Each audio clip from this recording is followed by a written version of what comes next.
Welcome to DevBlock 9. Today we are focusing the controls, which is one of the three basic pillars of 3 C's you should consider when you develop your first game. There are a lot of things to consider when designing the controls of a video game. Let's start with what is mostly in your field of vision when you are sitting at the PC and operating it. Your hands. Why are we talking about hands first?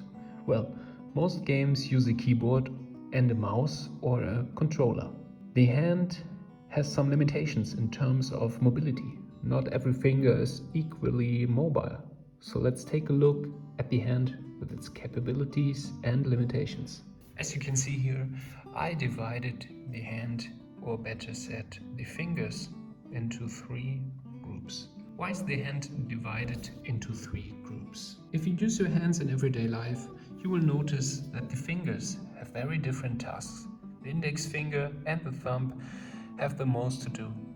Without the thumb, we could not hold anything. And the index finger, we operate the smartphone or press buttons. The middle finger is much more immobile, so we also have less feeling there. The most immobile are the ring and the index fingers, which usually only support the hand when grasping and holding things. Logically, you should consider this in the complexity and key assignment of your game.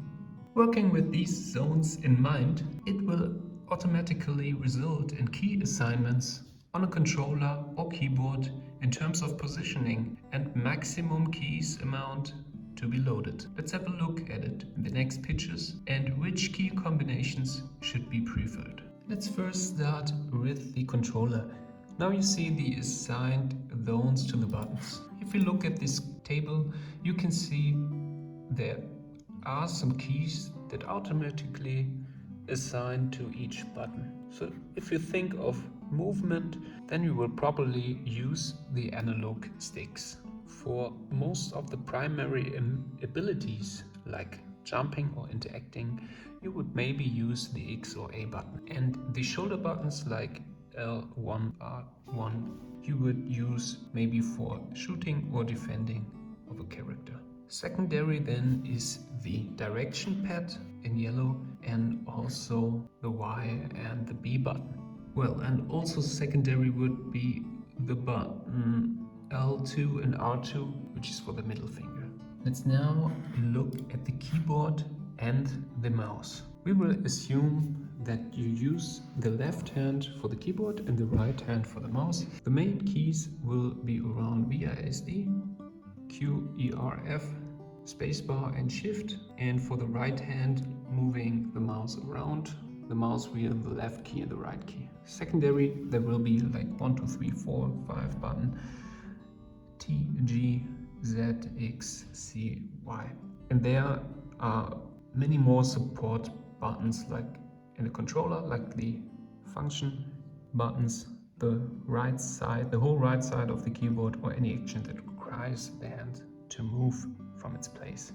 In this case, you should consider that some buttons are switched when you look at different countries. Now let's have a look at our game and our control mapping, beginning with the controller. As you can see, we use the left analog stick for running, the right analog stick for moving the camera, the L2 for the grapple hook, there are 2 for the dash, the XA for jump or double jump.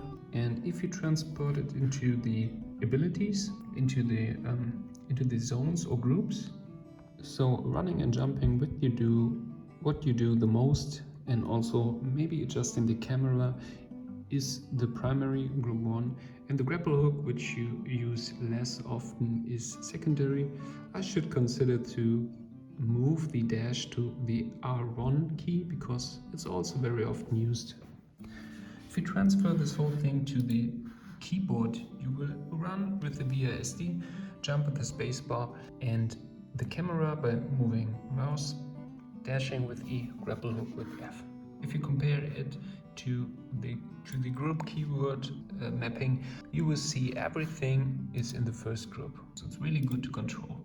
If you get confused as a player, I think normally it's annoying to go back to the options and check for the controls to remember it. So we just implemented this scheme into our pause game, and by pausing the game you can directly look up the controls. Quite a little but quality of life improvement. You should consider this, that you don't need to reinvent the wheel. Use what already works and always keep it simple.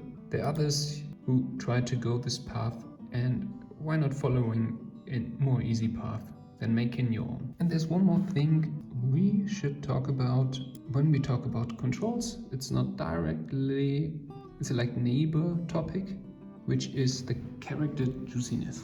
I'm talking about feedback in terms of visual, sound and haptic feedback. For example, we have the ability to dash, to underline the player's input or to make the ability feel good play.